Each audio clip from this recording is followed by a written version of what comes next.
Good morning, everyone. Today we're going to summarize what we studied in the previous 2 weeks, which we covered chapter 28, all of it.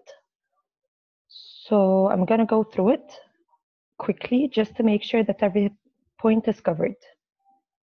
So our objectives for chapter 28.1 is explain the steps involved in the financial planning process, identify sources of financial information, discuss sources of risk, and discuss the consequences of choices.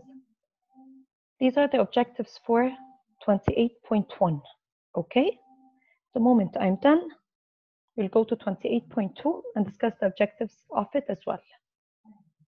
What's meant by financial planning process? Financial planning process means spending, saving, and investing your money so you can enjoy the kind of life you want, along with financial security. What does this mean? This means that I need to plan my finances. When we mention the word finances, it means money, everything related to money. I need to plan how I'm planning to spend my money, spend it or save it or invest it, okay? In order to enjoy the life I wish for or the life I want in the future. How am I gonna do this? I need to set a goal in front of me in order to make sure that I'm actually going on the right track. In order to accomplish this, we've got 6 steps to go through, okay? 6 steps of personal financial planning. What are those 6 steps? First one, determine your financial situation. Number 2, develop your financial goals. Number 3, identify possible courses of action. Number 4, evaluate your alternatives. Number 5, implement a financial plan of action. Number 6, review and revise your plan. What we're going to do now, we're going to explain each and every step of them, okay? Determine your financial situation. How can I determine my financial situation? Through actually putting all the expenses and my savings and income in front of me. Make a list to help you determine your financial situation. I need to know my monthly income, my monthly expenses, whether I have savings aside, whether I have other debts or loans that I need to pay for, okay? Based on this, I'll be able to know how can I actually save money or spend it. I'll be able to put my goal in front of me. Step 2, develop your financial goals. How can I do so? You need to think about your attitude towards money. What does this mean? It means that I need to know whether do I want to actually save money for the future? Can I actually save money? Can I cut my expenses? Or can I work another job? Would be easier for me rather than cutting my expenses. Okay, I need to choose which one would suit me better. Step 3, identify possible courses of action. This step means that I need to set all the options in front of me, all my alternatives. In such a case, what are my alternatives? I have 2 options. One of them, I can have a second job, a part-time job, or I can cut down my expenses. Which one will I choose? I will choose based on what I prefer. I need to set all the pros and cons in front of me. Here comes step 4. Evaluate your alternatives. Evaluation, how can I evaluate? By stating the pros and cons, okay? If I chose to have an extra job, this means that my social life will be affected. If I chose to cut down my expenses, maybe it will affect some of the luxuries I prefer to have, the luxurious products, for example, okay? So I need to know which one would actually suit me better. Step 5, implement the financial plan of action. How can I do so? I can do so by actually starting to work. If I choose to have a part-time job, this means that I actually need to go and start searching for one. I need to start working on it. If I decided to choose the other option, cutting down my expenses, this means that I need to stop buying unnecessary products. And the last step, review and revise your plan. Why do I need to review and revise my plan? I need to make sure that I'm on the right track. I need to make sure that I'm actually accomplishing my goals or going towards accomplishing my goal. Okay? If I made a plan of saving 20,000 dirhams by the next 3 months, this means after a month, for example, I need to revise my plan. Did I manage to save anything or no? If I did not, this means that something is wrong with my plan. I need to go through it again. Okay? After we're done with this, we have 3 sources of financial information. What are they? The internet, magazines, and newspapers. The most important one of them is the internet. Why? It has all sources of information that we need. Everything. And it's easy to access for everyone. Okay?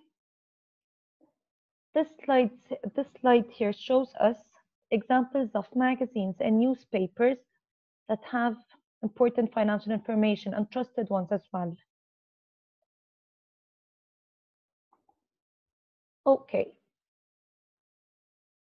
We have to know very well that our plan may face a lot of difficulties, okay? Some unexpected things might happen that we might face. We can call these risks, okay?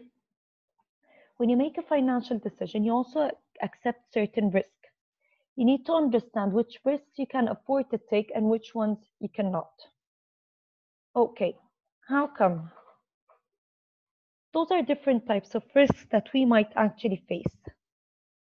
First type is inflation risk. What does the word inflation mean? Inflation means that the value of the currency decreases and the prices increase, a general increase in all the prices, okay? So how can this actually affect my plan? If I decided to cut my expenses, okay? Instead of spending 500 dirhams in the grocery shop, I need to spend 400, okay? What if inflation occurred, a general increase in the price? This means that I might even have to spend 600 dirhams instead of the previous 500. So it will affect my savings, it will affect my plan. I will not be able to save the money I plan to.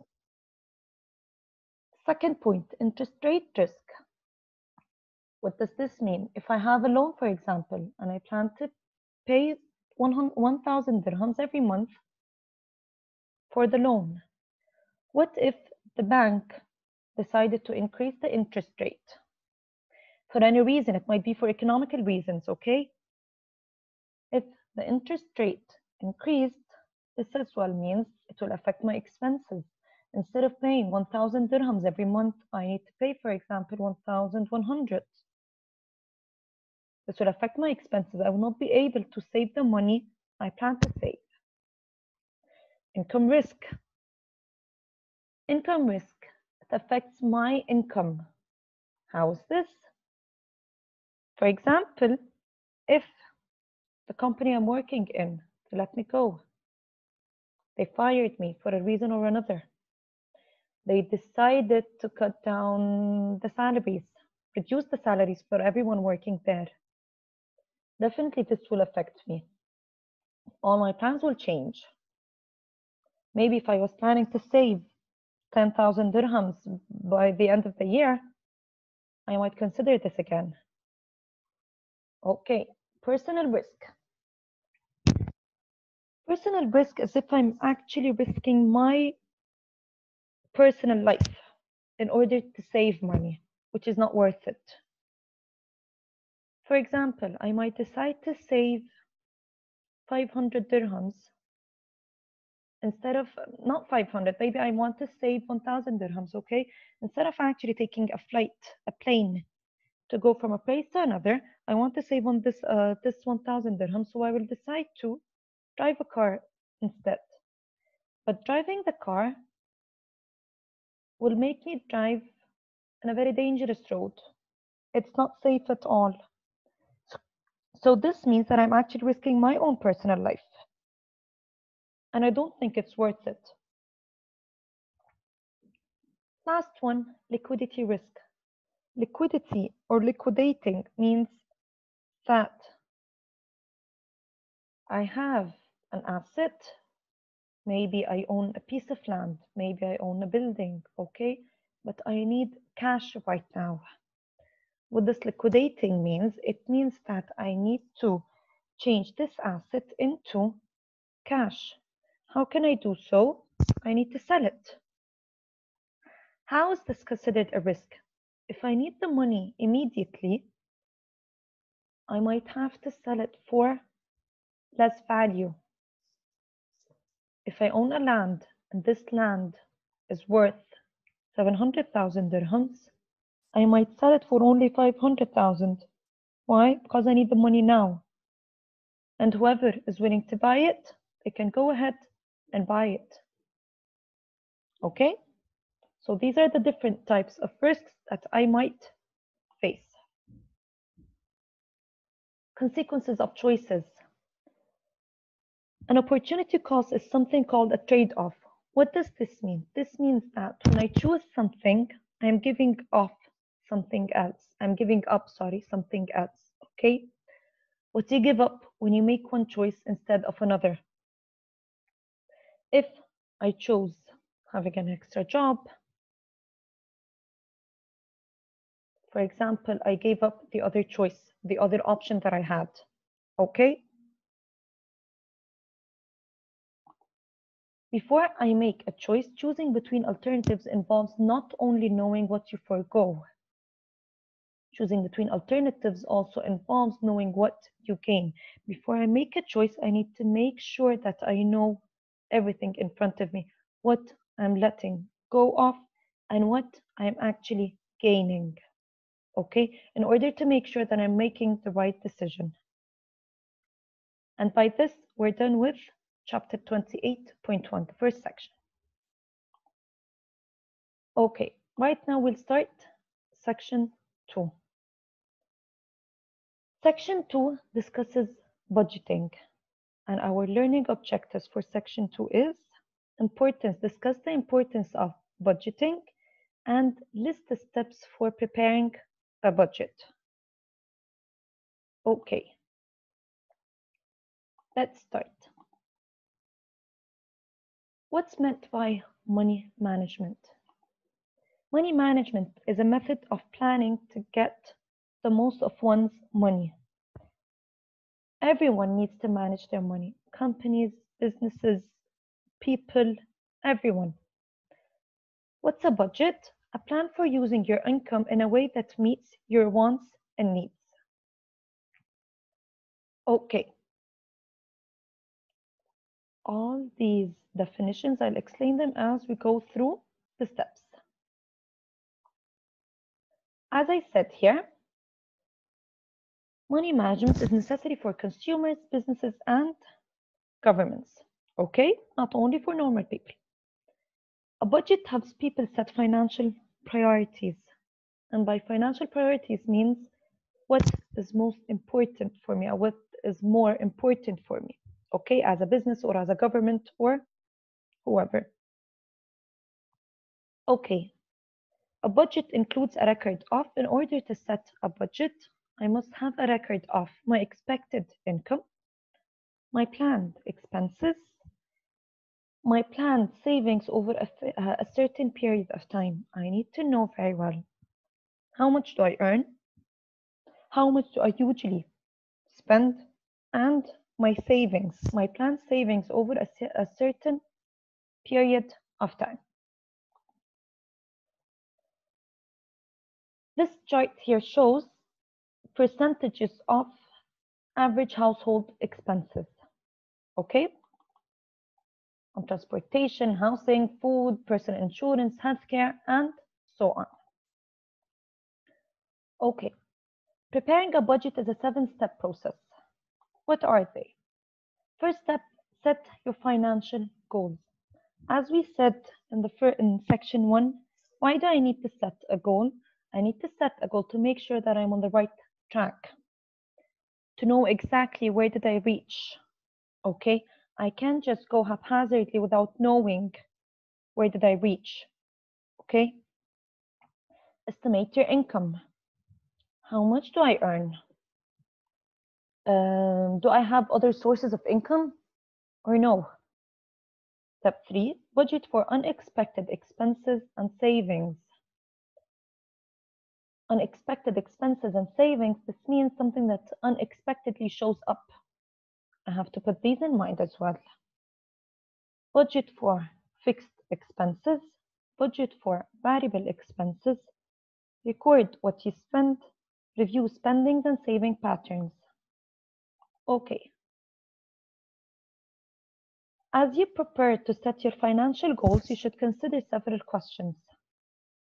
What do I want to accomplish in the next month, year, 5 years? What is important to me? Are my goals practical or no? Okay?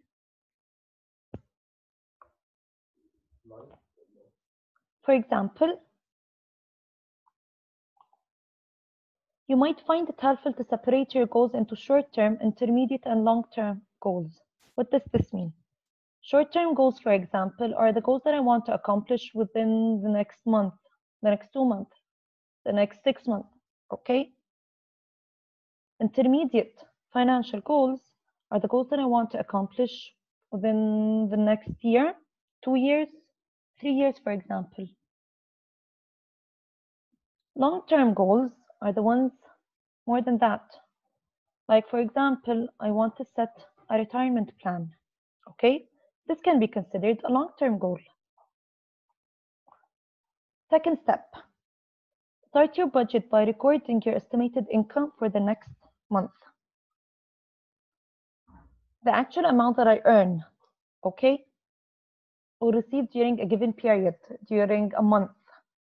If I have money in the bank, savings in the bank, and I take the interest every month, this can be considered an income as well, okay? Then, your gross pay is reduced by various deductions. What does this mean? Gross pay is the total amount of money you earn without any amount of money deducted. Like, for example, if I earn a specific amount of money, I earn a specific salary, for example, okay? This is the gross pay. 10,000 dirhams, this is my gross pay, for example. Okay, then the company decided to deduct 1,500 for taxes to be paid to the government. These are the deductions, or deduct money for insurance, for example. Okay, these are considered deductions. The amount of money that I actually take home with me after the deductions is called the net pay. Okay, your take-home pay is also called net pay. Okay, step 3. Budget for unexpected expenses and savings. What does this mean? You have to plan for expenses such as food, rent, and clothing to satisfy your basic needs. These are the expenses that we all know. But unexpected expenses, it might, God forbid, means that an accident occurred, okay?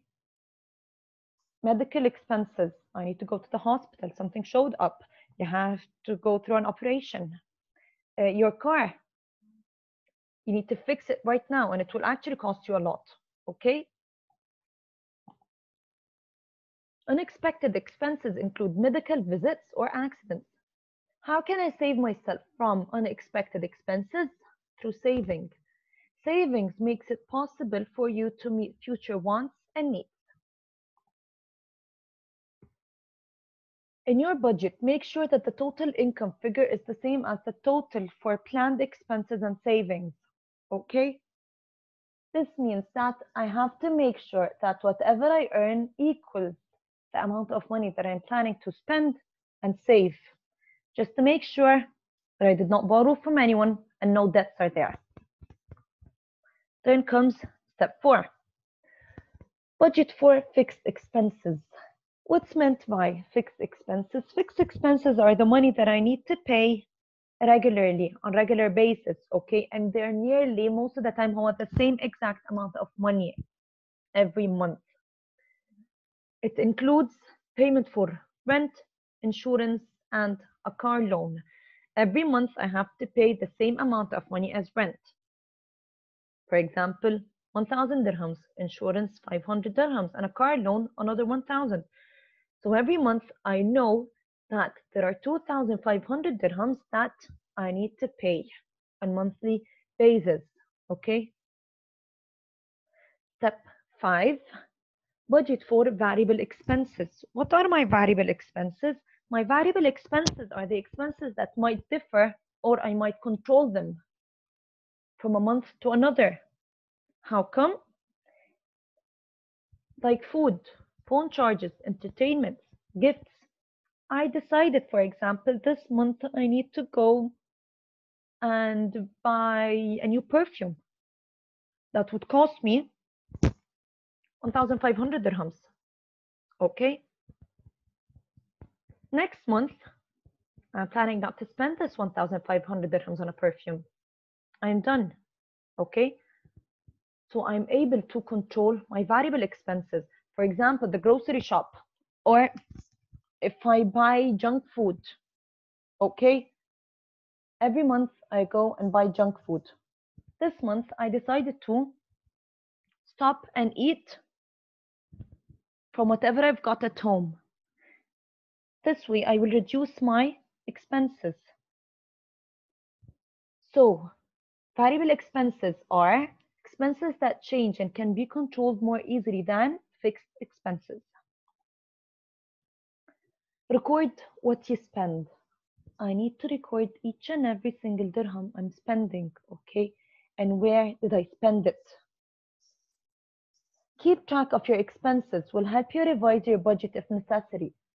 How come? If, for example, at the end of the month, I found that I owe someone money or I had to take a loan, I need to revise my budget. What happened there? Why did I actually need to borrow money from someone? What went wrong? What did I spend more than what I actually needed? Recording what you spend will show you your budget variance. The difference between the budgeted amount and the actual amount that you spent. This is the budget variance. Okay, right here, budget variance, we've got a surplus, either it's a surplus or a deficit. What does this mean? This means that at the end of the month, I found out that I was able to save money, or I had extra money after I spent all my expenses and I got everything that I need. I have extra money aside. This means that I have a budget surplus. Okay. Here, what's a surplus? Extra money that can be spent or saved depending on a person's goals and values. I have extra money aside. I can decide to spend them at the end of the month or save them. I decide. But if I have a deficit, this means that I actually spent more than what I earn.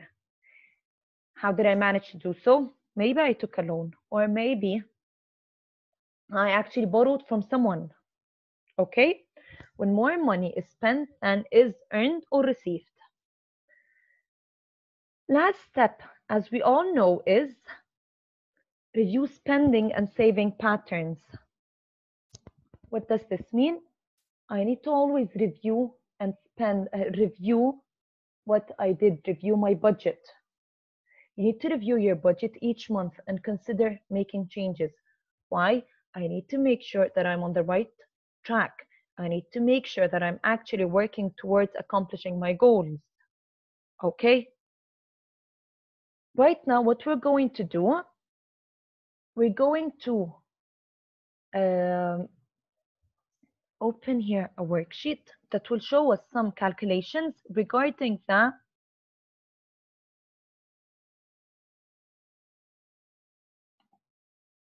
right now. Here. Gross pay and net pay. How can we manage to do this?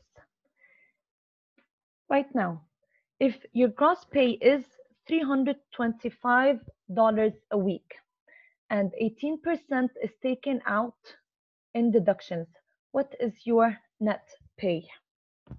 How can I calculate this? Okay. Here, gross pay, $325, okay? And 18% is deducted, 18% is taken out in deductions, okay? How can I know this?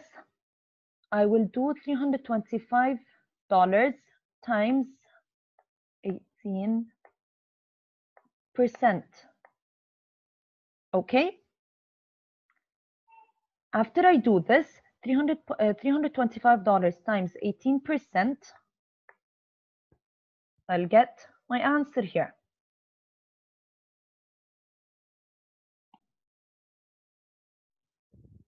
Okay, so the answer will be 58.5. Okay, this is my gross pay. Okay, right now I need to know my net pay. How much? How will I get it? 325 minus 58.5 equals 266.5. This is my net pay. Okay, this is the actual amount of money that I will take home with me after the money is deducted. Okay, so this one is answered. This one now, let me erase this.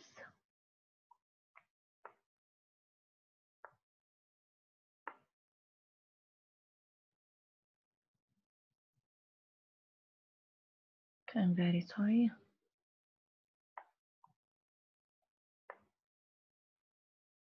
Okay, let's read the question together. If you earn $8.25 an hour, okay, and you work for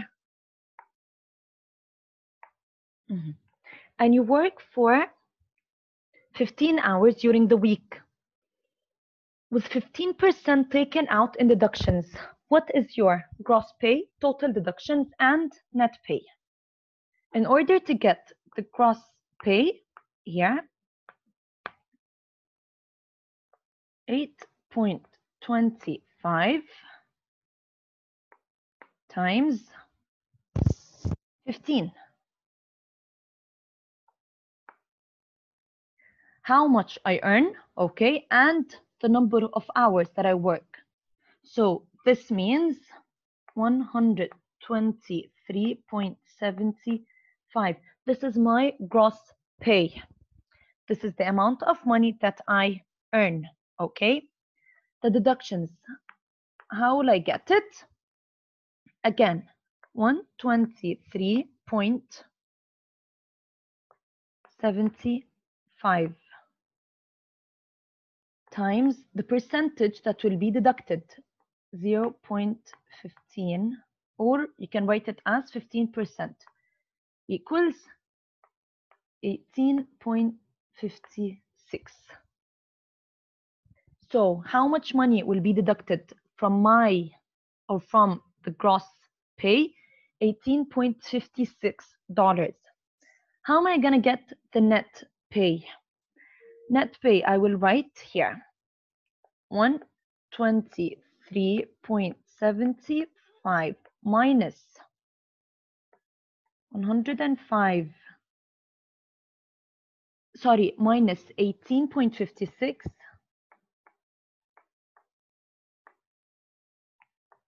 equals $105.19. This is the actual amount of money that I will take home. Okay? Net pay. This is all for the calculations. This one here will be done the same way those two questions were answered. I hope everything is clear. Thank you so much. Have a nice day.